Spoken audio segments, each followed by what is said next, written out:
All right, welcome back to our second to last day of chapter 8.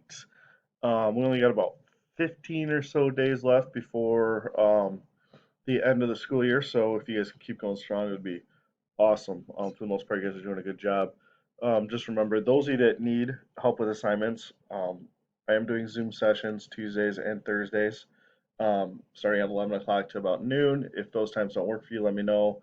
We can try to set something up. So. We're going to start with a Union victory at Gettysburg. um, Meanwhile, in the east, after the victory in Chancellorsville, General Lee will move his army north into Pennsylvania. So he will hope that the Yankees will be surprised, and if he succeeded in Pennsylvania, he's then going to plan to swing south and capture Washington, D.C. So he's going to push pretty far north into the Union territories, especially up into Pennsylvania by Gettysburg there, which is kind of the northern part of Pennsylvania, well, northern-ish. And then once he's in Gettysburg, he'll be able to swing straight down and basically have his troops march on a highway all the way to Washington, D.C. And the Union Army will follow the Confederates, making sure to remain between them and Washington, D.C. So the Union Army is going to act as that buffer to try to keep them away from D.C. So on June 30th, 1863, the Union Army of the Potomac, now under command of General George C. Meade, will meet part of Lee's army at the town of Gettysburg, Pennsylvania. So at first, it will be a lead scout cavalry unit of the Union Army that will start to clash with Confederate infantrymen. And so this will take place for a couple hours before eventually reinforcements come and the actual battle will start to break out. So both sides will quickly send in reinforcements. In the 3-day battle of Gettysburg that followed was one of the most significant events of the Civil War. So on the first day of battle, July 1st, the Confederates drove the Union forces out of Gettysburg. So 30th happened, troops come rushing in, and the Confederates will end up driving the Union forces from Gettysburg and out of town. The Yankees will then take up strong positions on Cemetery Ridge, overlooking the town, and fortified their positions that night. So after the first day of fighting, not looking great for the Yankees, as they had to retreat back to Cemetery Ridge. And at this point, on July 1st, the Confederates will take up residence on Seminary Ridge, and it's called Seminary Ridge because there's actually a school that people went to there, and it was a seminary school. The next day, Lee ordered an attack on both ends of the Union line, much of which was positioned on high ground, making the attacks very, very difficult. And I believe it's the 54th Maine will be fighting on the Battle of Little Round Top, and they will become infamous for their fighting on that hill. So Southern troops would fight hard, but the Union Army was well positioned. At the end of the day of savage fighting, Lee's forces had suffered heavy casualties, but failed to dislodge the Union Army. So the Confederates took heavy casualties and really didn't move the Union Army, which did also take a bunch of casualties. Some of the Union success lied with its use of this new rifle that we haven't really seen yet. It's called a Spencer repeating rifle because it allowed soldiers to fire shot after shot very quickly.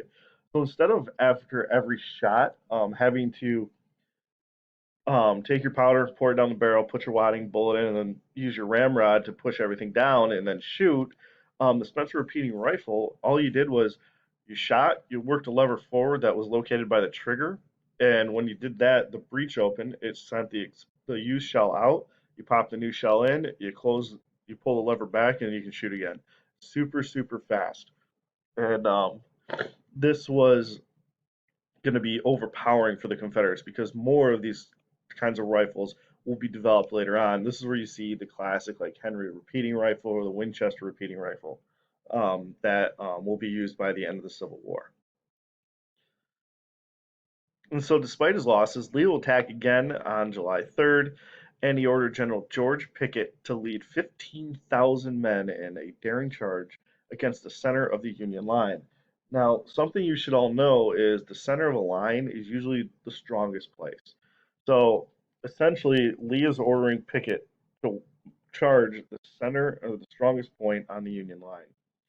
The attack is known as Pickett's Charge, and so to reach the Union line on Cemetery Ridge, um, Pickett and his men will have to march about 1,000 yards across sloping open ground, and all within clear view of the enemy. And also in the middle of that 1,000 yard march across the open field is the Emmitsburg Road.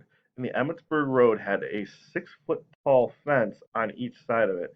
So not only did they have to march across 1,000 yards of open ground, but when they got within rifle range, Pickett's men would have to climb up the fence, jump down on the road, cross the road, and then climb the fence again to jump back down into an open field.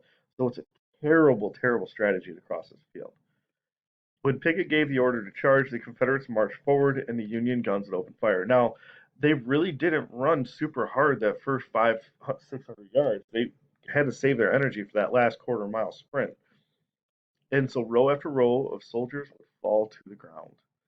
And Pickett's charge failed, and the steady barrage of bullets and shells will keep all but a handful of Confederates from penetrating the Union lines. And actually, if you guys get to Gettysburg at some point, hopefully you guys go on the trip once you're in high school.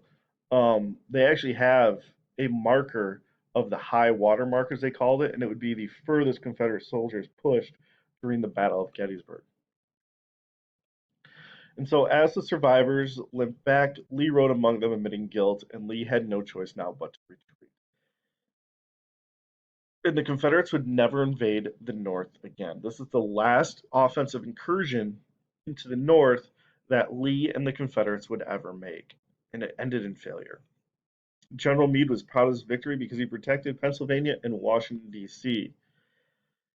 But Lincoln, however, felt the Union Army had once again allowed the Confederate troops to get away because Meade didn't pursue Lee back into the South.